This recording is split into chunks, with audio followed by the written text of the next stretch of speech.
Pakistani IT sector में होने वाली तरक्की के साथ साथ इससे मुंसलिक नौसरबाज सादा लो अवाम को लूटने के नित नए हथकंडे इस्तेमाल करते हुए नजर आते हैं। ये लोग कभी इनामी स्कीमों के जरिए तो कभी ऑनलाइन बैंकिंग का सहारा लेकर आए रोज गरीबों के साथ वारदातें डाल रहे हैं। ऐसी ही एक जाली काल का शिकार बनने वाले सहाफी ने बताया कि मैं दफ्तर के काम से अभी बाहर निकला ही था कि फोन की घंटी बजी। दूसरी तरफ मेरे वालिद साहब थे जिन्होंने सलाम दुआ के फौरन बाद पूछा कि मैं कहाँ हूँ।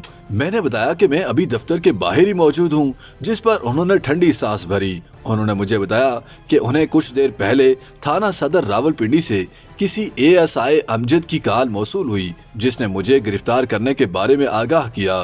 गिरफ्तारी के बाद वो एफआईआर काटने की बजाय रिश्वत लेकर मुझे छोड़ देना चाहता था, हालांकि मैं तो गिरफ्तार हुआ ही नहीं था। इस पर मेरे वालिद ने हैरत से उस मशकूक एएसआई से गिरफ्तारी की जगह पूछी। पुलिस वाले ने पहले रावलपिंडी में सदर का इलाका बताया।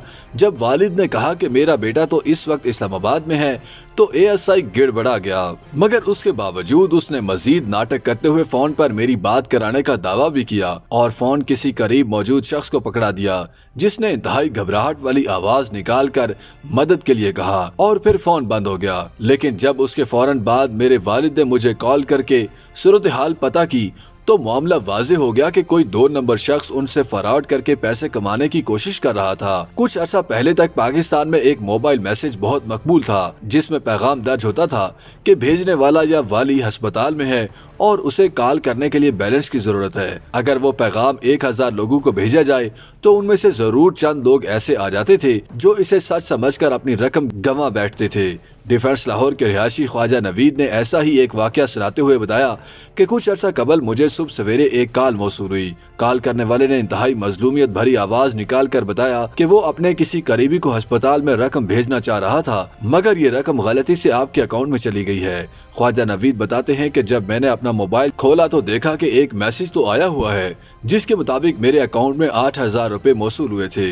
इस मामले में धोखा ये दिया जाता है कि किसी और नंबर से रकम की वसूली का तकरीबन वैसा ही पैगाम भेजा जाता है। नींद से उठने वाला फिर किसी काम में मशगूल कोई न कोई फर्द इनका निशाना बन ही जाता है। मगर सवाल यह है कि फ्रॉड करने वालों को कैसे मालूम होता है कि इस सारिफ के अकाउंट में इतनी रकम मौजूद है। इसी तरह इस्लामाबाद के रिहायशी नोमान खान को कुछ रोज कबल एक अमरीकी खातून के नाम से बने फेक अकाउंट से पैगाम मौसूल हुआ कि वो एक अमरीकी बैंक से वाबस्ता हैं, जहां ऑडिट के दौरान उन्हें मालूम हुआ है कि उनके बैंक में एक ऐसे पाकिस्तानी की बड़ी रकम भी मौजूद है जो सन 2010 में हेटी के जल्जले में अपने खानदान समेत मारे गए।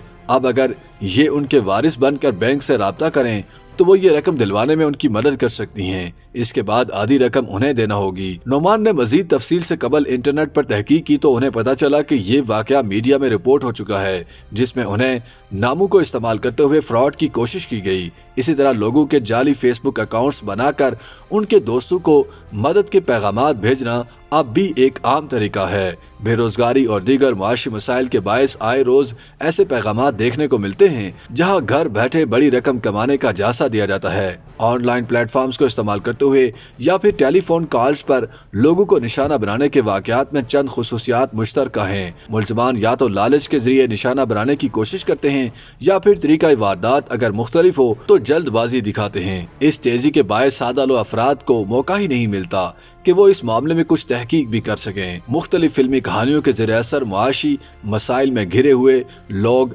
रातों रात अमीर होने के ख्वाहिशमंद होते हैं। ऐसी सूरत में धोखाबाज लालच को बतौर हथियार इस्तेमाल करते हुए उन्हें पहले से दस्तयाब रकूम से भी महरूम कर देते हैं। YouTube पर गूगली न्यूज देखने के लिए youtube.com की सर्च बार में गूगली न्यूज टीवी टाइप करें। गूगली न्यूज के पेज पर सुर्ख रंग के सब्सक्रिप्शन वाले बटन पर क्लिक करना ना भूलिए। YouTube पेज पर अपलोड होने वाली वीडियोस से बाखबर रहने के लिए बेल आइकन पर क्लिक कीजिए। आपको हर नई वीडियो के बारे में नोटिफिकेशन मौसूल हो जाएगा।